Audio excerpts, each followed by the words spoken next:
Certo.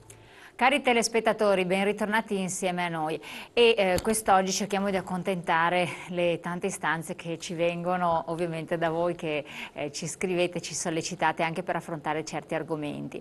Parliamo in modo particolare con lo SPCGL, quindi vi presento subito i nostri ospiti: Ivana Fogo della segreteria provinciale SPCGL di Padova, espertissima in sanità, la Buongiorno. conosciamo anche come funzione pubblica sanità per tantissimi anni, e ben ritornata anche a Daniele Tronco della segreteria organizzativa della SPCGL del Veneto. Grazie anche a lei. Grazie. Allora, affronteremo insieme, facciamo un po' il punto della situazione alla luce appunto anche di recenti incontri che ci sono stati anche in altre associazioni di categoria, sempre dei pensionati, eccetera, la questione sanità in Veneto.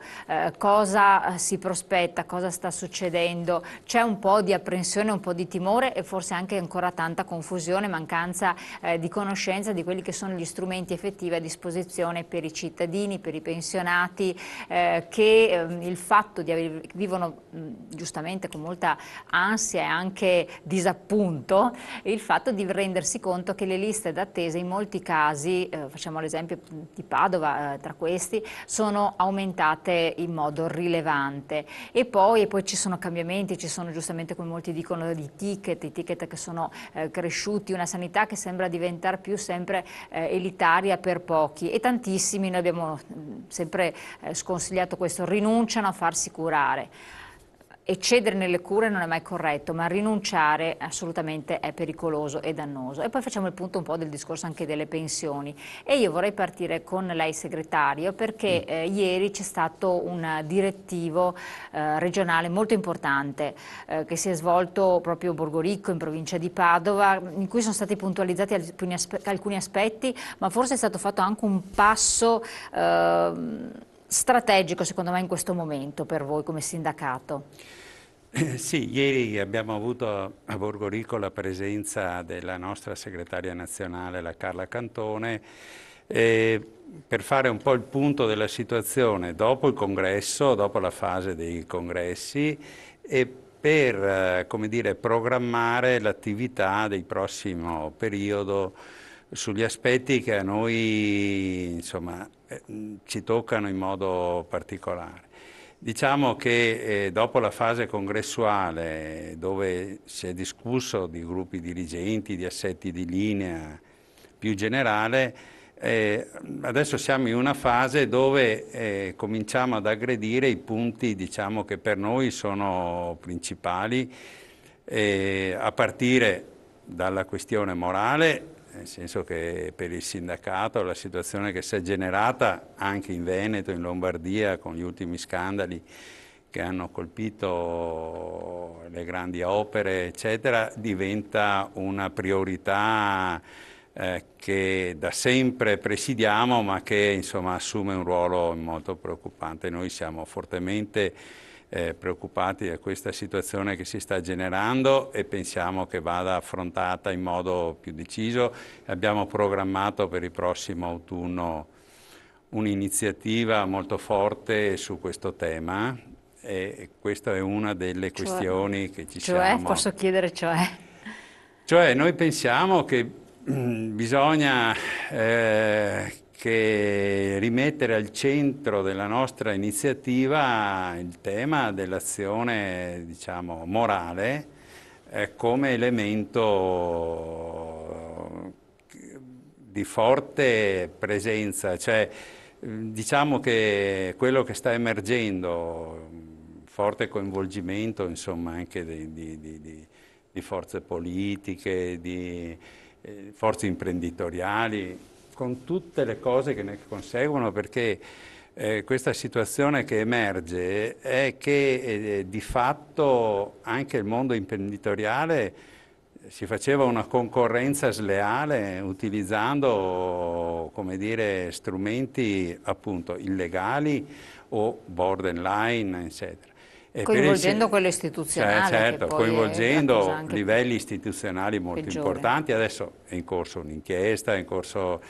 Ma se dovessero essere confermate le cose che abbiamo letto sulla stampa e che si sentono, insomma, la cosa ci preoccupa molto, perché sono coinvolti elementi di garanzia che devono essere super partner, cioè, che inquinano la vita democratica stessa, insomma. Quindi diciamo che noi questa questione pensiamo debba essere affrontata dal sindacato in modo preciso, perché non vogliamo in nessun modo essere collusi con questa situazione e vogliamo ben distinguere. Quindi pensiamo che si debba riprendere con forza. Ovviamente questo è uno degli elementi. Ma questo parte dal regionale oppure è un'istanza che viene dal nazionale? No, lo SPI nazionale nel recente direttivo nazionale ha deciso, nell'ultimo documento che è stato votato al direttivo nazionale dello SPI, si è assunta come una delle priorità per le prossime iniziative che dovremo fare.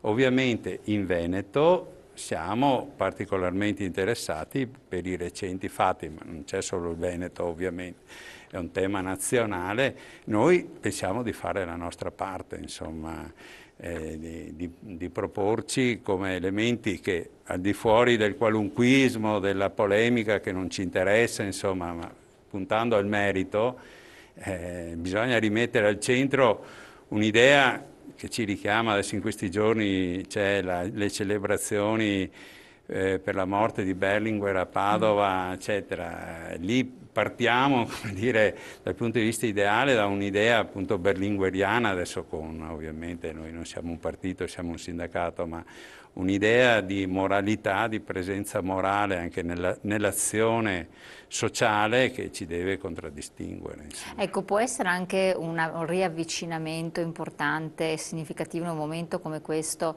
alle persone, alla gente, al territorio, perché quando le cose vanno bene ognuno mantiene i propri filoni, i propri ruoli, le proprie diciamo, anche gerarchie strutturali e procede con un determinato percorso che idealmente può andare bene, condivisibile, non condivisibile, non entro in merito, mentre in questo momento diventa importante, lo si è visto anche delle elezioni per carità amministrative e europee che sono seguite, sentire le istanze della gente, delle persone, perché se non sbaglio voi state facendo anche un avvicinamento molto significativo a che cosa chiede il pensionato nella fattispecie. Sì, diciamo che questa cosa si inquadra dentro la piattaforma unitaria che si è concordata nei giorni scorsi per una forte iniziativa di assemblee sui luoghi di lavoro e tra i pensionati, con al centro alcune questioni, diciamo, prioritarie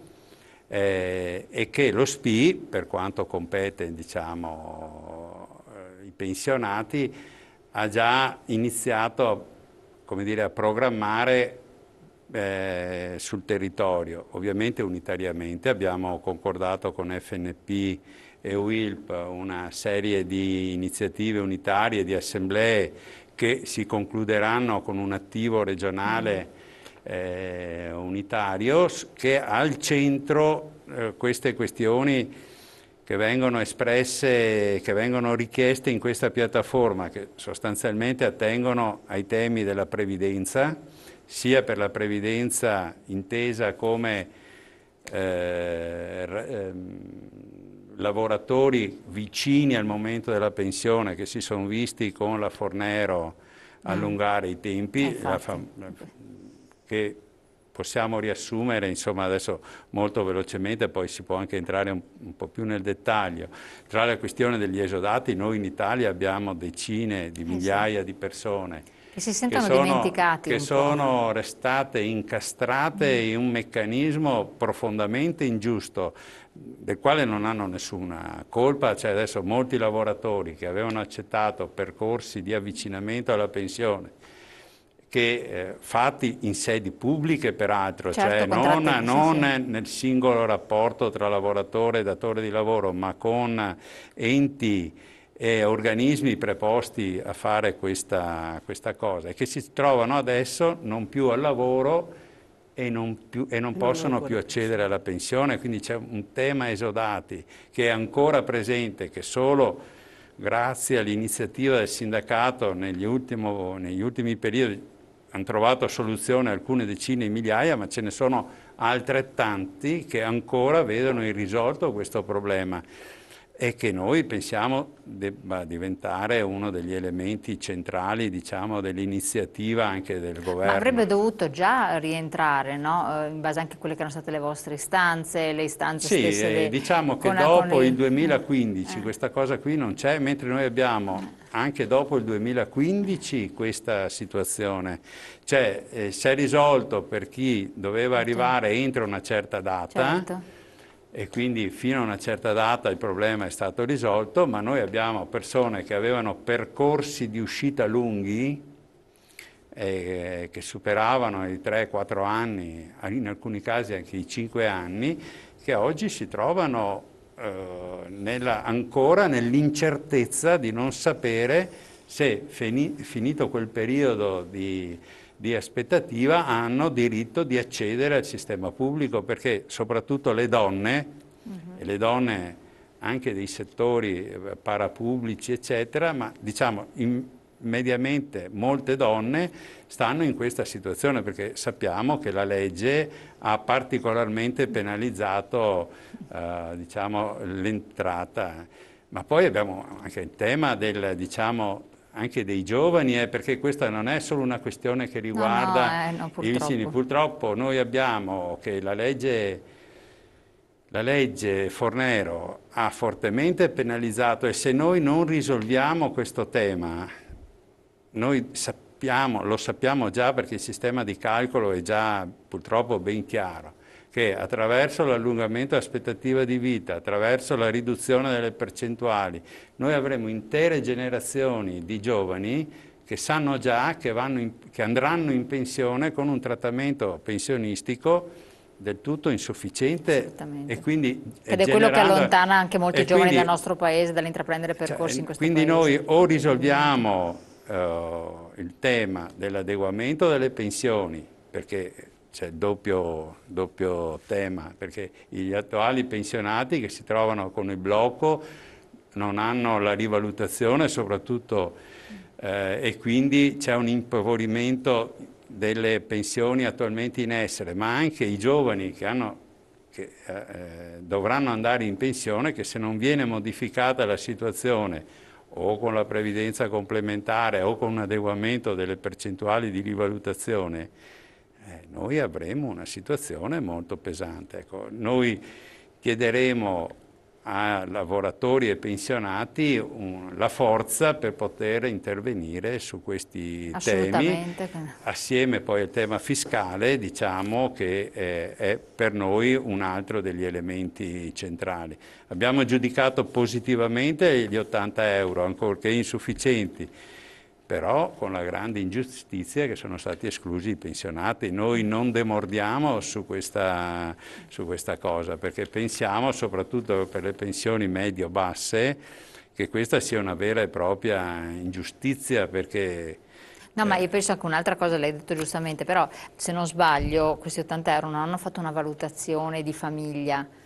Sì, no, c'è anche questo tema del reddito familiare, ma diciamo che questi sono aspetti, precisazioni utili, ma nel contesto economico, insomma, si può discutere, anche se per noi ovviamente potremmo trovarci nelle situazioni dove più redditi bassi anche nell'ambito della famiglia hanno tutti l'agevolazione, ecco questo è il tema, mentre ci potremmo trovare nel caso dove magari un unico reddito che supera di poco lo scaglione, magari ha un carico familiare molto alto e non ha diritto, esatto, questo è un tema presente, è questo che intendevo eccetera. dire, perché è ridicolo, uno prende 1.550 sì, e 2 figli, la moglie disoccupata, e viva io Dio. chiamo questa la situazione dei però, no? Cioè, però, ma adesso diciamo, cioè, per quanto ci riguarda, noi diciamo che è sicuramente perfezionabile il sistema, che va però nella direzione della riduzione del peso fiscale, perché questo cioè, è l'elemento, perché per noi la riduzione del peso fiscale non deve riguardare solo diciamo, la parte datoriale, che c'è anche il tema del costo del lavoro, eccetera, ma che se vogliamo rilanciare i consumi dobbiamo dare più reddito alle famiglie, ecco, questo per essere...